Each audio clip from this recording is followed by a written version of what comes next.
The day has finally come. I went to a lot of trouble to get Andex's Gate 7, but I have to say it was worth it because of moments like this.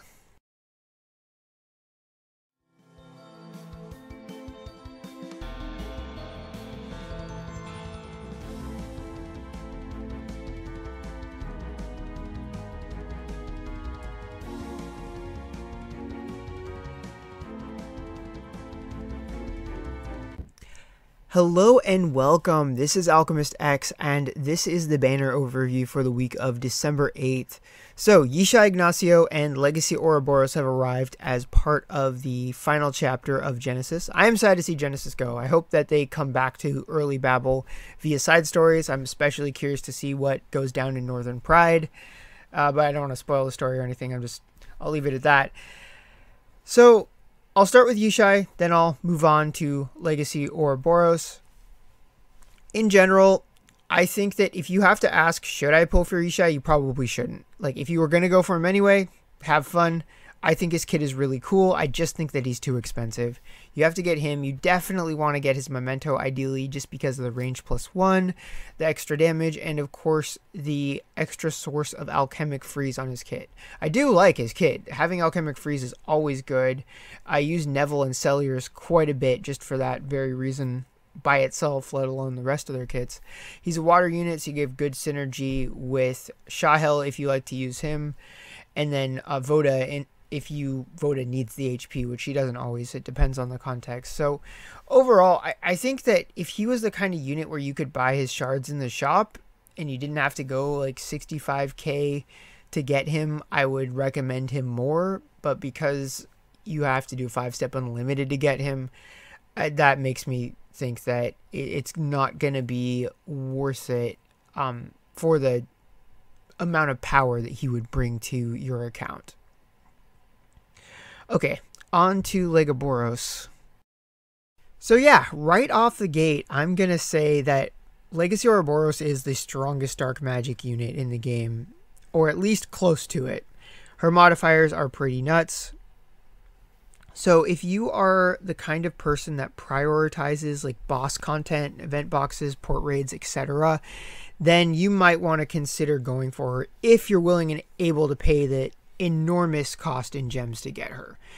Because even more so than Yishai, because of the lack of any free shards available for Legacy Ouroboros, that means you would have to do an extra step in the 5-step unlimited, bringing the cost close to 100,000 gems. So is that worth it?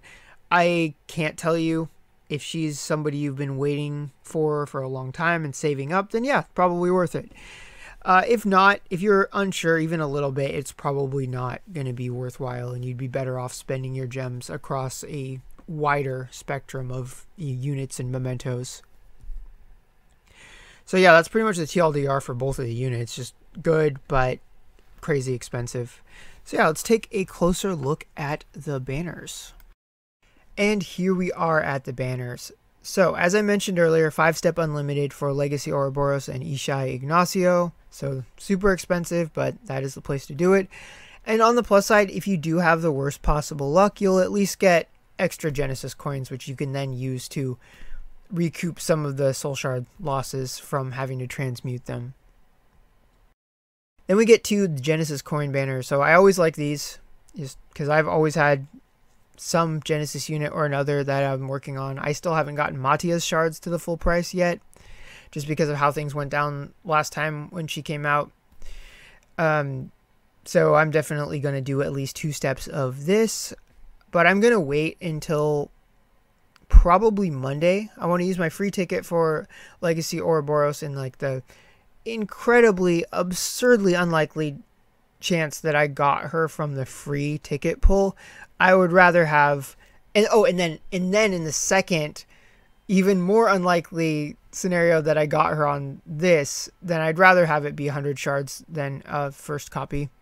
So it's kind of silly to like plan something based on such an absurdly low probability, but it doesn't hurt me much waiting a few days anyway. So might as well. Oh, but I also want to see if they're going to do a paid banner for Genesis, because that's really the only kind of paid banner that interests me these days. So see if that shows up.